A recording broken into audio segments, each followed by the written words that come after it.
नमस्कार। मैं सुनील कुमार आपका स्वागत करता हूं आपके अपने चैनल क्या ऐसा होता है में। दोस्तों, हम में से न जाने कितने लोग ऐसे होंगे जो कर्ज के बोझ के तले दबे जाते हैं। बहुत से लोग ऐसे हैं, बहुत बड़ा बिजनेस है और एक आध बिजनेस नहीं है, जगह जगह इन्होंने टांग फंसा रखी है।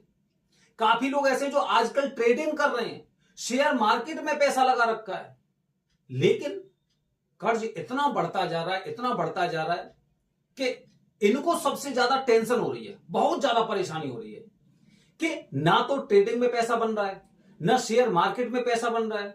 अगर ये प्रॉपर्टी डीलिंग का काम भी कर रहे हैं, वहां पे भी इन पे पैसा नहीं बन पा रहा है।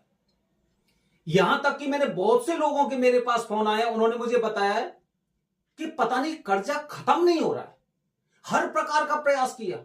सोचिए, अगर एक इंसान किसी दूसरे इंसान से पैसा उधार लेता है, ऐसे तो नहीं देगा, भाईचारे में, प्यार मोहब्बत में नहीं देगा, क्योंकि इंसान हर जगह रिश्ता निभा लेगा, लेकिन पैसे की जगह कोई रिश्ता नहीं निभाता है। भाई भाई को पैसे देने से इनकार कर देता है, और जब दूसरे इंसान से पैसा लेंगे तो हो सकता है या तो आपकी किसी चीज को वो गिरवी रखेगा। काफी लोग ज्वेलरी को रख देते हैं गिरवी, सोने चांदी को। काफी लोग अपने जमीन के कागज रख देते हैं। काफी लोग ब्याज पे पैसा लेते हैं। अब पैसा तो हमने ले लिया, जो तय सीमा बताई गई थी उस पर पैसा वापस ही नहीं कर पाए। तो काफी बार ऐसी स्थिति आती है कि जो भी सामान इकट्ठा रखा था, मतलब इनको दिया था हमने, उसके बदले में, पैसे के बदले में, वो सामान भी जब्त हो गया। ब्याज पे ब्याज देते जा रहे हैं, भरते जा रहे हैं, यहां तक कि ऐसी भी स्थिति आ जाती है कि जितने का मूल नहीं था उससे ज्यादा ब्याज हम चुका चुके हैं। ये कर्ज कैसे खत्म होगा? दोस्तों, बहुत से लोगों को तो मैंने देखा है कि पहले एक आदमी के कर्ज को चुकाने के लिए दूसरे से उधार ले लिया, दूसरे का पैसा चुकाने के लिए तीसरे से ले लिया, और वो पैसा ऐसे बढ़ता जा रहा है। इसके 1 लाख चुकाने के लिए 1.5 लाख लिया, 1.5 लाख को चुकाने के लिए 2 लाख लिया। शुरुआत में कितना पैसा लिया था? 1 लाख। अभी वो कितना हो चुका है? 2 लाख। और जो ब्याज दे चुके हैं वो अलग। ऐसी स्थिति बहुत से लोगों को झेलनी पड़ती है। उनके सामने जब ये स्थिति आती है ना, तो बस उन्हें वो सपने में बस यही चीज दिखाई देती है। उनका जीवन कुछ नहीं देखता, रोटी कपड़ा और मकान नहीं देखता है। उन्हें सिर्फ यही चिंता रहती है कि सबसे पहले मुझे इससे मुक्ति मिले। तो कैसे मिलेगी मुक्ति? दोस्तों, हमारे सनातन धर्म में भगवान शिव जी की कृपा से हर इंसान को मनोवांछित फल प्राप्त हुए हैं। अगर काल सर्प दोष की पूजा है या काल सर्प दोष है कुंडली में, तो महाकाल मौजूद है। त्र्यंबकेश्वर में त्र्यंबकेश्वर महादेव मौजूद है। अगर कुंडली में मंगल दोष है तो मंगलनाथ बैठे हुए हैं। अगर किसी तरह की आपको ऊपरी बाधा है तो मेहंदीपुर बालाजी या महाकालेश्वर बैठे हुए हैं। इस तरह की हैं। इसी तरह से दोस्तों, अगर आप कर्ज मुक्ति के लिए कोई समाधान ढूंढना चाह रहे हैं तो इसके लिए आपके पास 2 ऑप्शन होते हैं।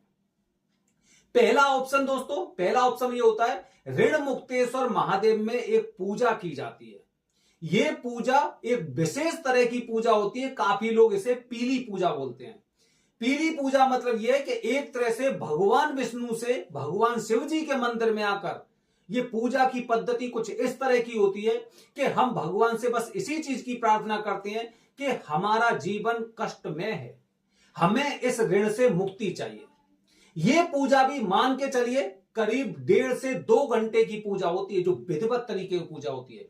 इसके अलग तरह के कुछ नियम होते हैं। आप आम कपड़े नहीं पहन सकते, इसमें कपड़े भी आपको पीले पहनने चाहिए। और पूरी पीली पूजा का विधान ही इस तरह का है कि यह पूजा पूरी तरह से केवल एकमात्र इसका उद्देश्य ये होता है ऋण मुक्ति। किसी भी तरह का ऋण हो, ऋण मतलब उधारी, हमारी भाषा में बोलते हैं उधारी।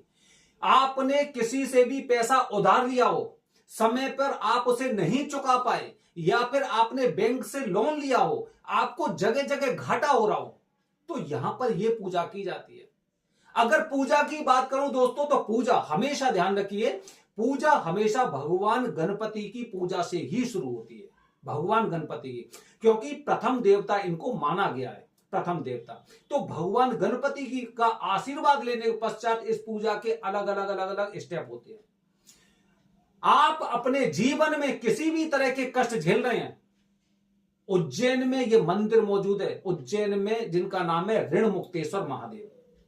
उज्जैन में इस मंदिर की स्थिति ऐसी है कि बताया जाता है जब से महाकाल मौजूद है, जब से मंगलनाथ मौजूद हैं, तब से ये शिवलिंग यहां पर उपस्थित हैं और अभी तक न जाने कितने भक्तों की इन्होंने मदद की है। जो इंसान यहां पर ऋण मुक्तेश्वर महादेव में पूजा करके गए हैं, उनका ऋण चुका है, उनको मनोवांछित फल प्राप्त हुआ है। यही इस मंदिर की महिमा है। इसके कुछ निश्चित दिन होते हैं, उसी दिन ये पूजा करनी चाहिए। बस उसमें मुख्य रूप से ऐसा होता है कि इसमें अग्निवास जरूर होना चाहिए, क्योंकि इस पूजा के पश्चात भी हवन होता है।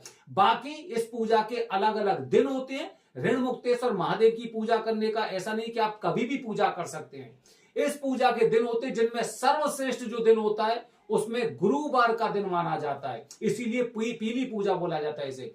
गुरुवार को ये पूजा अगर आप करते हैं तो निश्चित रूप से आप इस पूजा के फल भी प्राप्त करेंगे।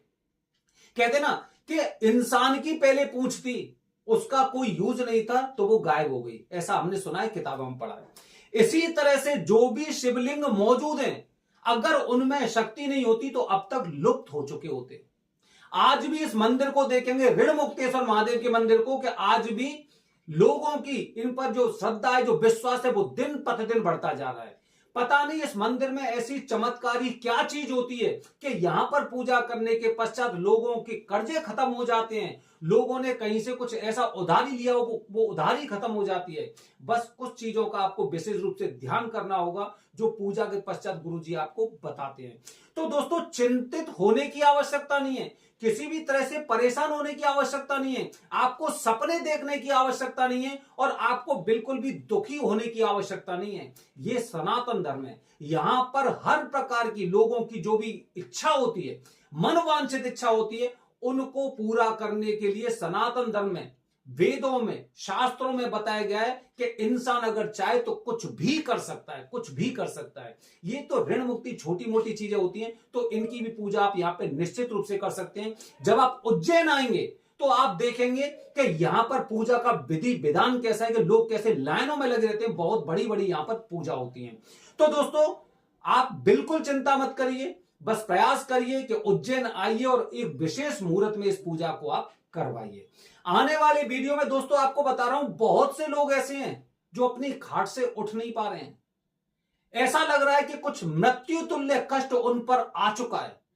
काफी लोग कहते हैं ऊपरी बाधा है, काफी कहते हैं कि किसी ने कुछ करवा दिया है, कुछ किया हुआ है, जिसकी वजह से कहते हैं ना कि 7 गांठ थी, 5 घुल गई हैं, 2 बची हैं, ठीक है। या फिर काफी लोग चौकी धरवा देते हैं। तो इस तरह की अगर किसी भी तरह की आपको समस्या है तो आने वाले वीडियो में देखिए, माता बगलामुखी, ये पूजा बहुत खास है।